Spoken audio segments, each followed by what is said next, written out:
Thank you so much, Elder Valerie. What a beautiful way to start our journey together over the next few days. In honor of that journey, the Honorable Carla Qualtrough, Minister of Employment, Workforce Development and Disability Inclusion for the Government of Canada, has shared a video greeting for the summit, which we would like to play now. Minister Qualtrough has practiced human rights law at the federal and provincial levels. She chaired the Ministers' Council on Employment and Accessibility in British Columbia and was an adjudicator with the Workers' Compensation Appeals Tribunal. Minister Qualtrough has been visually impaired since birth.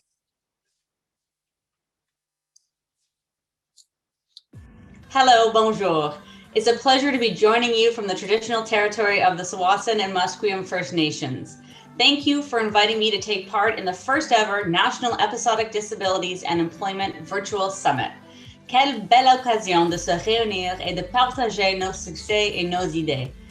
Over the last 22 years, your organization's contributions to research, education, and policy have helped remove many barriers faced by persons with episodic disabilities.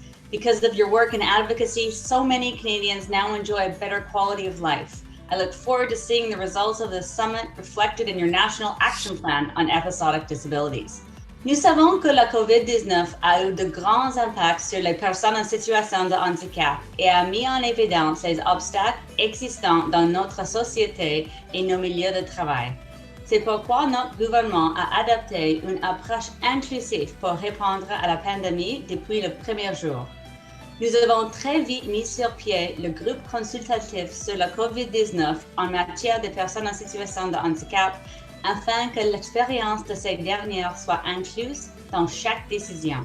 We've provided targeted investments to persons with disabilities, like the one-time payment of up to $600 to help with additional expenses incurred. We added a new stream to the Opportunities Fund for persons with disabilities to improve job security and workplace accessibility.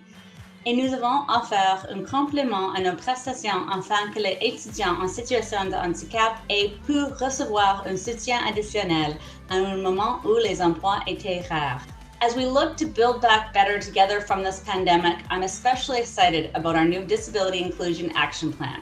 This plan will include a new disability benefit, a robust employment strategy, and a better process to determine eligibility for government disability programs and benefits. I know this audience will be pleased to hear that this plan will use the definition of disability from the Accessible Canada Act as its foundation. We are proud that this includes specific reference to episodic disabilities. In addition, as someone who is focused on action and results, I'm happy to share that the first proposed regulations under the Accessible Canada Act were recently published. This is a tangible example of how the foundational work of removing barriers is being put into action. What these regulations aim to do is establish requirements for all Government of Canada departments and agencies, as well as federally regulated entities such as banks and telecommunication companies, to incorporate accessibility measures into their operations. As you know, the Accessible Canada Act is the first federal legislation to include episodic in its definition of disability. Ceci était une incroyable réussite pour notre gouvernement, ainsi que pour tous les Canadiens qui ont lutté pour cette inclusion. Great work has been done, but more lies ahead. I'm confident that your efforts, combined with our government's plan to build back better in a disability-inclusive way, will ensure that no one is left behind. I wish you a very productive summit. Thank you. Merci.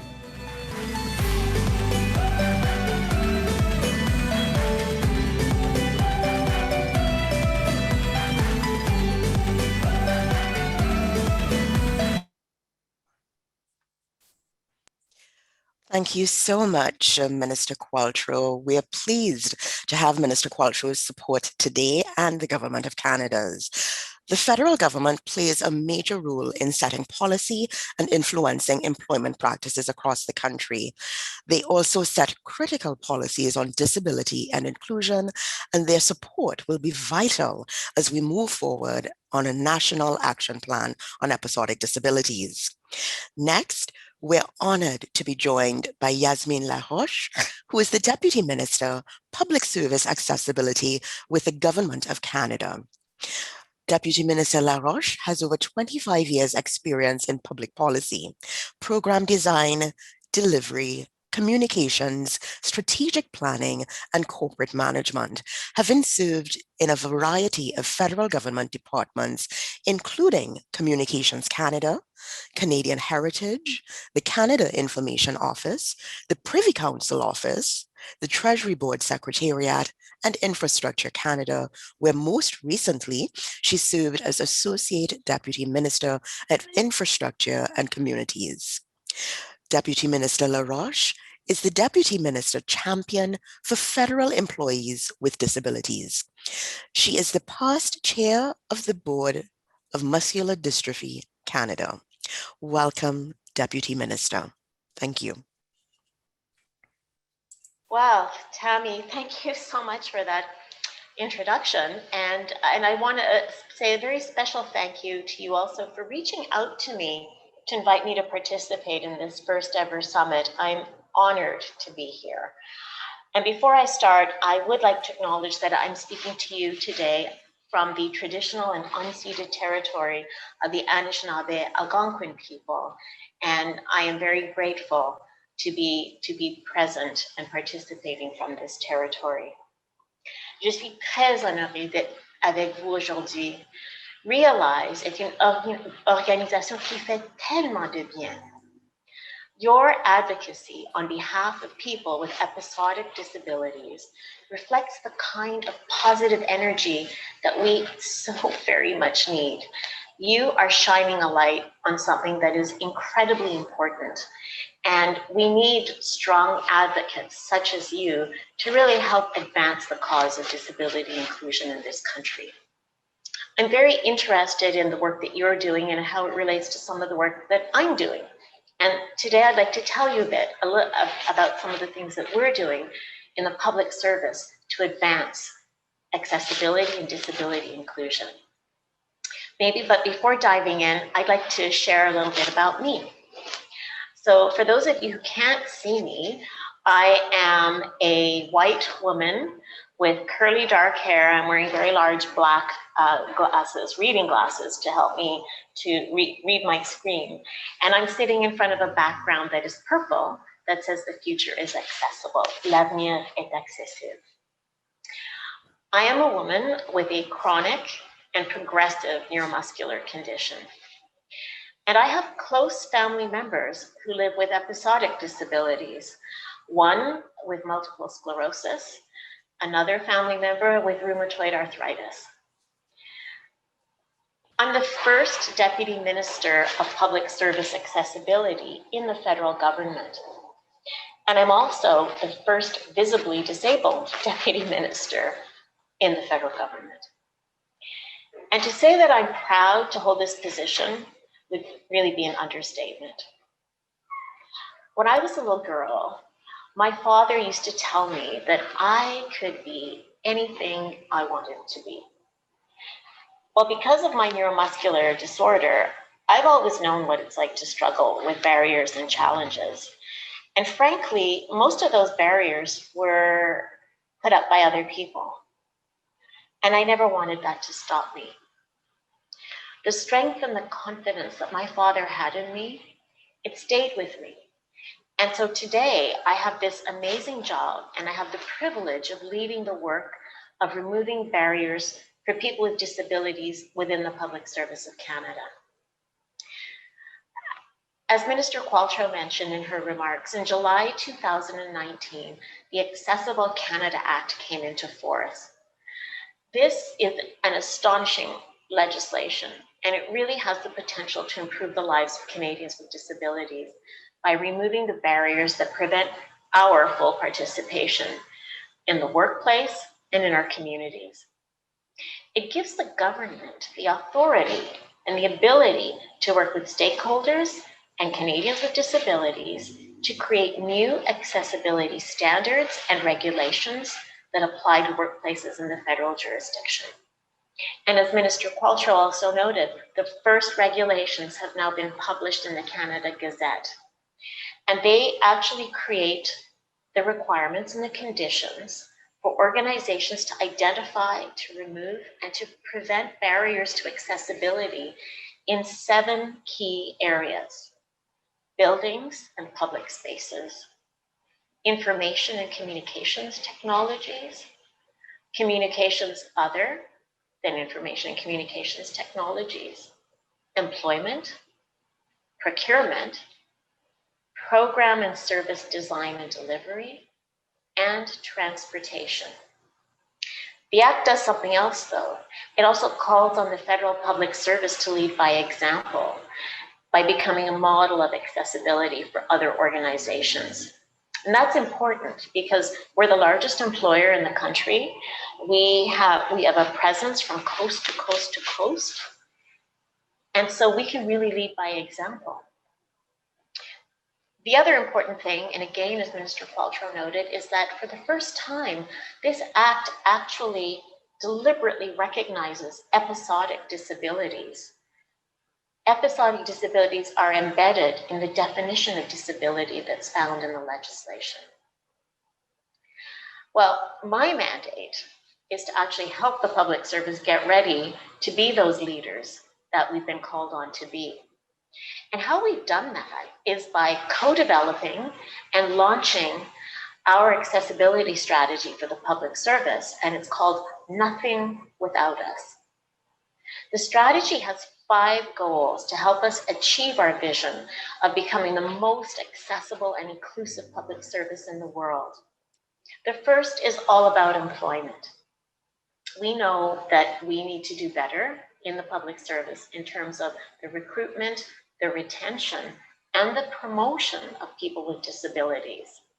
The second is to enhance the accessibility of the built environment. We have a lot of facilities in the public service. Some of them are really old, and they need to be accessible to our employees, but also to Canadians who want to do business with us. The third is making information and communications technology usable by all. We have the advantage of getting together using video conferencing facilities. We're using Zoom today. And we know that we need to work really hard to ensure that the technologies that we're using are actually going to be usable by the people that we're trying to reach, whether it's public servants or the Canadians we serve. The fourth element of our strategy is actually equipping public servants so that they can design and deliver accessible programs and services. And the fifth, perhaps the most challenging, is what we call building a culture of accessibility within the public service. So we're already off to the races. It's not been 2 years yet since we launched our strategy. And we're focusing on some of the key areas that we think will really help to drive change. And it's always built on and based on consultation and engagement. These aren't things that a very small group of people are making up in a back room somewhere. We've done all kinds of surveys, research, and outreach, and we've interacted with over 12,000 public servants in designing our strategies. So some of the things we're working on right now, I'll just go through them very quickly. The government established a $10 million fund called the Centralized Enabling Workplace Fund. And it's to help us to pilot, to test, to design new ways to make our workplace much more welcoming for people with disabilities. So one of the things that we've done is champion what we call a tell us once approach, so that people with disabilities aren't constantly having to relitigate their requirements every time they change jobs. So the fund has allowed us to create something that we're calling the Workplace Accessibility Passport. And what it does is it helps employees and their managers to have conversations about the equipment and the supports that employees need so that they can make their best contribution in the job. And the passport will follow the employees throughout their public service careers, and they can be updated as needed. This is a hugely useful tool for employees with disabilities, including episodic disabilities, because it means you avoid having to repeat and justify your accommodation needs. Some of the other initiatives that this fund has invested in, we're developing a catalog of the most commonly requested adaptive devices and a streamlined procurement process so that people don't have to wait years before getting the tools and the equipment that they need. We've created a centralized blending library of adaptive technologies for employees who are only with us for a short time. Maybe they're students, or maybe they're just coming in to work on a short contract with us. This is a way of making sure that we can bring in people quickly, regardless of what their abilities or disabilities are. We're investing in capacity building through training and tools and guidance around workplace accommodations. And we're researching the current situation and best practices. We're launching some employment initiatives. The Public Service Commission has launched a federal internship program for Canadians with disabilities. And we're also looking at our existing career development programs to make sure that we're not excluding people with disabilities and that they too have an opportunity to participate. In addition, the government has set a target of hiring 5,000 new employees with disabilities by 2025. And when it comes to buildings, our colleagues at Public Services and Procurement Canada are doing an accessibility audit of federally owned and leased buildings. And they're looking at how do we go above and beyond conventional standards so that we can be truly accessible. And what's so interesting to me is that right now, because of COVID, while a lot of our buildings are empty, they're actually looking at how to accelerate some of the work that we need to do. In terms of information and communications technology, there too, COVID has had this unintended consequence. We had a 3-year strategy to roll out Microsoft Office 365, which has all kinds of accessibility features built right into it. Well, because of COVID, that 3-year plan was delivered in 6 weeks. So now we have much broader and better access to basic tools that make it easier for employees with disabilities. We also, we're looking at service delivery, and there I want to give a shout out to my colleagues at Service Canada. They're the largest federal provider of programs and services, and they've actually developed an accessibility roadmap, and it's to help them meet or exceed the requirements of the legislation. The roadmap identifies ways to improve the accessibility of all of their services, including the physical environment, improving staff awareness of accessibility, and reviewing how they communicate with Canadians.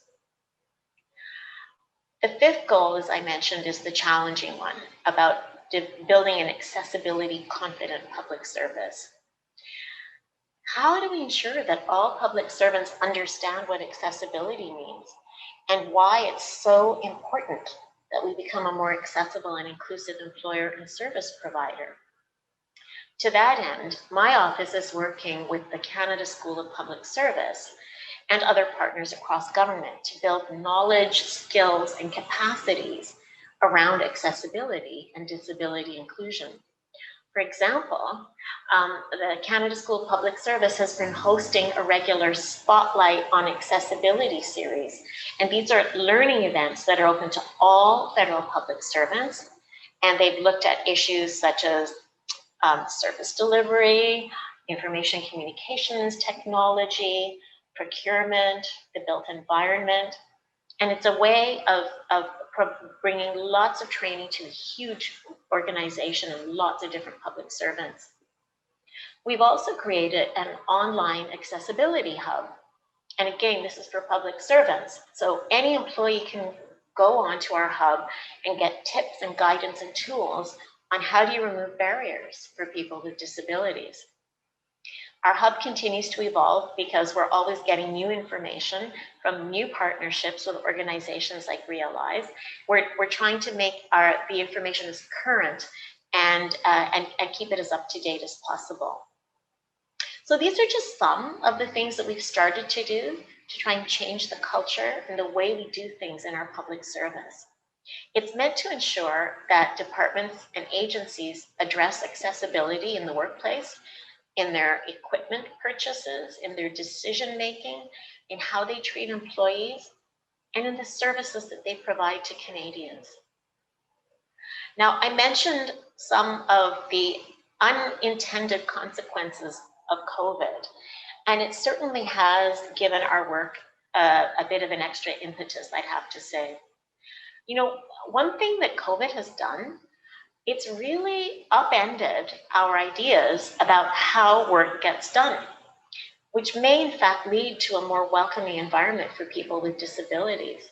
COVID has been a great leveler in some ways in a workplace context because everybody in some way has been affected. The challenges, whether they're physical or psychological, of working from home, the isolation and the stress that comes from that, we're all struggling. We're struggling with an environment in which everyone is experiencing barriers to participation in their communities and in work. And of course, this is the reality that so many people with disabilities face every day.